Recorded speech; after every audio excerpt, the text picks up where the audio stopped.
இதான் ஃப்ரெண்ட்ஸ் எங்கள் வீட்டில் இருக்கிற லவ் பேர்ட்ஸ். நான் பார்த்துக்கோங்க. லவ் பேர்ட்ஸு ஃபுல்லாக இதான் நாங்கள் லவ் பேர்ட்ஸை பார்த்துக்கோங்க. அவங்க ஒருத்தர் தனியாக போய் தூங்கின்னு கிடக்குறாரு. நைட் ஆயிடுச்சு. அதனால தான் இதோ ஒருத்தர் தூக்க மயக்கத்தில் இருக்காரு. அந்த வாரத்தில் அவர் நானா மேலே போய் ஓட்டின்னு கிடக்குறாரு. யார் அவர் கை வாங்குறான்?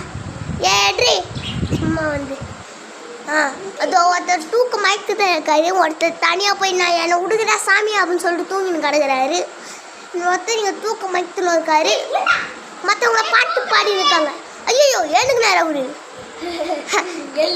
யார் எழுப்பி விட்ட? ஏடி நீ அடி எழுப்பி விட்ட? அது எழுப்பி விடாத சரியா? அது பாருங்க லவ் பண்ணுங்க ரெண்டுமே. இப்படி வாங்க அது தெரிதா? Yellow and blue.